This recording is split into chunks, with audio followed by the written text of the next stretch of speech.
नाज़रीन, शिकारपुर में भी लॉकडाउन है। मानू घर ताईं महदूद आहिनि। तफ़सील ॿुधाइण जे लाइ वीडियो लिंक ते मौजूद है शिकारपुर में आवाज़ न्यूज़ जो रिपोर्टर अतीक थोकर। जी अतीक, अॼु शिकारपुर में लॉकडाउन जे हवाले सां हिकु महीनो मुकमिल थी वियो आहे ऐं उन जे हवाले सां जेको हफ़्ते खां वठी जेके माण्हू आहिनि उहे पंहिंजे घरनि मां निकिरी आया आहिनि। पंहिंजो कारोबार मर्कज़ खोले छॾियो आहे। उन्हनि खे पुलिस पारां न रोकियो पियो वञे, न ई आज़ादु कई पियो वञे। शुरूआती लॉकडाउन जे हवाले सां हेॾो सारो ख़ुदशो ॿुधायो पियो वञे ऐं कोरोना जे हवाले सां वॾी मुल्की वबा जे हवाले सां जेका आहे वॾो ख़तरनाक कोरोना वायरस ॿुधायो पियो वञे ऐं इन जो को एहतियात बि न आहे। उन जे बावजूदि माण्हुनि खे पुलिस शुरूआती ॾियारनि में हिदायतूं कयूं हुयूं घरनि में वेहण जूं। हिन वक़्तु जेका आहे मुख़्तलिफ़ चौक चौकाइनि ते माण्हुनि जी रश लॻल आहे। पुलिस कंहिंखे बि न पई रोके ऐं माण्हू पंहिंजे कम कारण सां लॻा पिया आहिनि।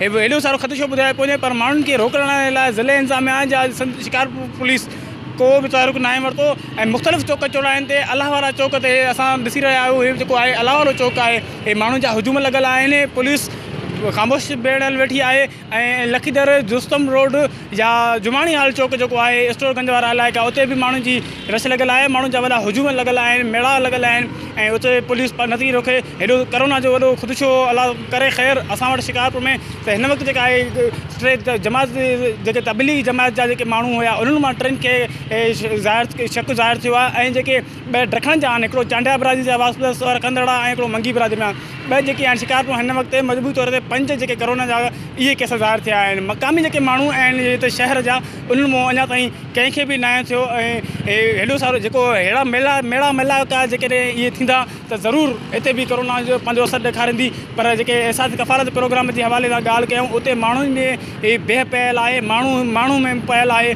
मर्द हुजे या औरत। उते बि पुलिस जेका आहे उते ख़ामोश लॻल आहे ऐं माण्हुनि खे मुफ़ासिले ते रखियो पियो वञे ऐं न ई ॿियो कुझु।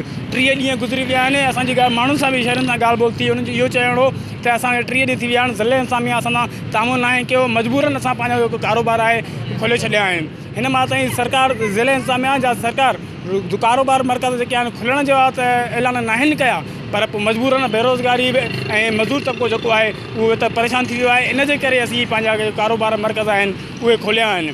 पुलिस जे हवाले सां ॿुधायो वियो मां त जेका पुलिस ख़ामोशाई पे वेठी आहे, माण्हू सम्झी विया आहिनि सुबुह जो निकिरणो आहे, पंहिंजो कमकार करणा आहिनि, शाम जो 5 बजे वापसि पंहिंजे घरनि अचिणो आहे। इहो कहिड़ो कोरोना जो इहो हिकिड़ो वॾो सवालिया अलमिया निशान आहे त सवालिया जेको इहो आहे त इहे कोरोना कीअं माना छा कोरोना टाइम ते ईंदी आहे, सुबुह खां 5 बजे ताईं नथी अची सघे, 5 बजे खां बाद में ई सिर्फ़ु कोरोना अची थी सघे। पुलिस हिते जेके शहरी शिकारपुर जा शहरी आहिनि माण्हू आहिनि उन्हनि खे शाम जो 5 बजे खां घरनि में वेहण जूं हिदायतूं करे अथई ऐं सुबुह जो न ई का रोक कई पई वञे, माण्हुनि खे न ई का हिदायत कई पई वञे।